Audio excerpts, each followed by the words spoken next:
외계 문명이 존재할 확률을 계산해보면 거의 100%에 가깝습니다. 우주에는 최소 1000억 개 이상의 은하가 있고 각 은하마다 수천억 개의 별이 빛나고 있거든요. 생명이 살 수 있는 행성만 해도 수조 개는 좋게 될 겁니다. 그런데 이상한 건 외계 문명의 흔적이 단 하나도 발견되지 않는다는 거예요. 신호도 없고 우주선도 없고 그 어떤 증거도 없습니다.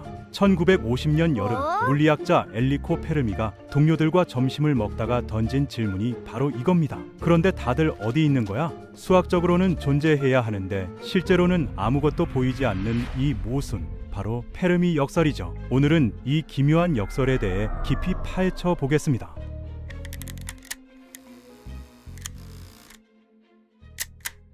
먼저 외계 문명이 존재할 가능성이 얼마나 높은지부터 볼까요? 우리 은하에만 4천억 개에 달하는 별들이 있습니다. 1초에 하나씩 샌다고 해도 100번을 환생해야 다 셀 수 있을 정도예요. 이 중에서 태양과 비슷한 별만 해도 200억 개 정도 되는데 연구 결과에 따르면 그중 5분의 1은 생명체가 살 수 있는 영역의 지구 크기 행성을 갖고 있다고 합니다. 계산해 볼게요. 만약 그 행성들 중에서 단 0.1%만 생명체를 품고 있다고 해도 우리 은하에만 100만 개의 생명 행성이 존재하는 셈이거든요.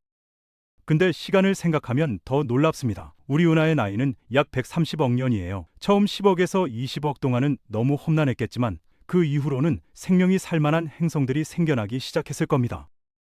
지구는 고작 40억 년에 안 됐으니 과거에 생명이 탄생할 기회는 수조 번도 넘게 있었다는 얘기죠. 1961년 천문학자 프랭크 드레이크는 우리 은하에 교신 가능한 외계 문명이 얼마나 있을지 추정하는 방정식을 만들었습니다. 드레이크 방정식이라고 하는데요. 최근 로체스터 대학의 아담 프랭크 교수가 발표한 연구에 따르면 우주 전체 별의 개수를 2 곱하기 10의 22제곱으로 계산했을 때 인류가 유일한 문명일 확률은 100억 조분의 1보다 낮을 때만 가능하다고 합니다. 프랭크 교수는 이렇게 말했죠. 100억 조분의 1은 엄청나게 작은 숫자예요. 제게 이건 우리보다 먼저 진화한 지적 생명체가 존재했을 가능성이 매우 높다는 의미입니다. 그렇다면 그들은 어떤 모습일까요? 문명의 발전 단계를 카르다셰프 척도로 나눠볼 수 있는데요. 1단계 문명은 자기 행성의 모든 에너지를 사용할 수 있는 수준입니다. 우리 인류는 현재 0.73단계 정도에 있고 앞으로 몇백 년 안에 1단계에 도달할 거라고 예상되죠. 2단계 문명은 자기 항성, 즉 태양 같은 별의 에너지를 전부 활용할 수 있는 단계예요. 별을 둘러싼 거대한 구조물인 다이슨 구체 같은 개념이 여기 해당되고요. 3단계 문명은 은하 전체를 지배하고 그 에너지를 통제하는 수준입니다. 이 정도 되면 우리한테는 신과 다름없는 존재겠죠. 근데 중요한 건 이겁니다. 만약 우리가 1000년 정도 인구를 유지할 수 있는 세대 우주선을 만든다면 단 200만 년 만에 은하 전체를 식민지화할 수 있거든요. 우리 은하 나이가 130억 년인 걸 생각하면 200만 년일 정말 찰나예요.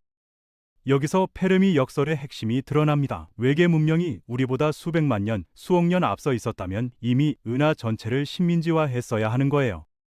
그들의 우주선, 신호, 거대 구조물 같은 게 어딘가에는 보여야 한다는 겁니다. 근데 아무것도 없어요. 나사는 화성과 목성의 위성 유로파에서 생명의 흔적을 찾고 있고 케플러 우주망원경은 수천 개의 외계 행성을 발견했지만 지적 생명체의 증거는 단 하나도 찾지 못했습니다. 신호도 없고 방문도 없고 메시지도 없어요. 카시오페이아 A 같은 곳에서 엄청난 양의 전파 신호가 나오지만 이건 그냥 초신성 잔해일 뿐이죠. 우주는 텅 비어 있고 죽어 있는 것처럼 보입니다. 그렇다면 대체 무슨 일이 벌어지고 있는 걸까요? 이 역설을 설명하려는 시도가 바로 거대 필터 이론입니다. 생명체가 극복하기 매우 어려운 장벽이 어딘가에 존재한다는 거죠. 경제학자 로빈 헨스는 우주를 식민지화하는 문명으로 가는 진화 경로를 9단계로 나눴는데요. 적절한 항성계, 생식 분자, 단순 단세포 생명, 복잡한 단세포 생명, 유성 생식, 다세포 생명, 도구를 사용하는 지능을 가진 동물, 식민지화 가능성을 향한 문명, 그리고 실제 식민지화 폭발이 그 9단계입니다. 거대 필터 가설에 따르면 이 단계들 중 최소한 하나는 극도로 통과하기 어려워야 해요. 그래야 페르미 역설이 설명되거든요. 문제는 그 필터가 어디에 있느냐입니다. 두 가지 시나리오가 있어요. 하나는 우리가 이미 거대한 필터를 통과했다는 겁니다. 생명이 탄생하는 게 우리 생각보다 훨씬 더 어려울 수 있거든요. 실제로 생명 탄생 시간을 보면 흥미롭습니다. 지구의 나이가 45억 년인데 가장 오래된 생명체 화석은 35억 년 전 거예요. 10억 년 걸린 거죠. 근데 최근에는 38억 년 전, 심지어 39억 년 전 화석 증거도 발견되고 있어요. 그럼 생명 탄생까지 6억 년으로 줄어드는 셈인데요. 여기서 더 중요한 게 있습니다. 초기 지구는 중폭격기라고 불리는 시기를 겪었거든요. 행성 간 공간에 떠다니던 파편들이 지구에 계속 떨어지던 시기인데 공룡을 멸종시킨 수준의 소행성이 한 달에 한 번씩 떨어지는 상황이었어요. 지구 표면은 용암처럼 녹아 있었고 복잡한 분자가 형성될 수 없는 온도였죠. 이 중폭격기가 6억 년 동안 지속됐습니다. 그러니까 생명이 형성될 수 있는 환경이 된 건 40억 년 전쯤이고 실제 생명 화석이 38억 년 전이면 고작 2억 년밖에 안 걸린 겁니다. 거의 가능한 순간 바로 생명이 탄생했다는 거예요. 이건 생명 탄생이 어쩌면 그렇게 어렵지 않을 수도 있다는 증거죠. 그렇다면 필터는 우리 과거가 아니라 미래에 있을 수 있습니다. 이게 훨씬 더 무섭습니다. 많은 문명이 우리 수준까지 발전하지만 특정 지점에서 모두 파괴된다는 의미거든요. 예를 들어 엄청난 기술을 개발했는데 그걸 활성화하는 순간 행성이 파괴되는 거죠. 모든 고도 문명의 마지막 말이 이 장치가 우리의 모든 문제를 해결해 줄 거야. 이 버튼만 누르면 이었을 수도 있어요. 만약 이게 사실이라면 인류는 시작보다 끝에 더 가까이 와 있는 겁니다. 혹은 우주 어딘가에 고대의 감시자 문명이 있어서 발전한 문명을 발견하면 제거해버리는 건 아닐까요? 흥미로운 관점도 있습니다. 지능 자체가 우주에서 극도로 희귀할 수 있다는 거예요. 화석 기록을 보면 이동 능력은 여러 번 독립적으로 진화했거든요. 팔다리 없이도 움직이는 뱀처럼요. 시각도 마찬가지예요. 파리의 눈, 척추 동물의 눈, 문어의 눈은 전혀 다른 구조인데도 모두 독립적으로 진화했습니다. 생존에 그만큼 중요했기 때문이죠.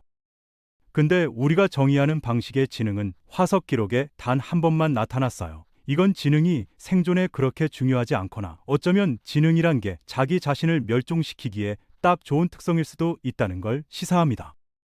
만약 지능을 가진 문명이 모두 스스로를 파괴한다면 페르미 역설은 설명되는 거죠. 또 다른 가능성도 있어요. 우리가 정말 처음일 수도 있다는 겁니다. 고대 그리스 철학자 에피쿠로스는 2000년 전에 이미 원자들의 충돌로 우주가 만들어졌다면 다른 세계도 존재할 거라고 생각했는데요. 어쩌면 우주가 복잡한 생명을 허용할 만큼 충분히 쉽고 안정된 건 최근 일일 수도 있습니다. 그렇다면 우리가 최초의 문명이거나 최초에 가까운 문명일 수 있죠. 최근 몇 년간 UFO 목격담이 늘어나면서 많은 사람들이 외계인이 이미 지구를 방문했다고 믿고 있어요.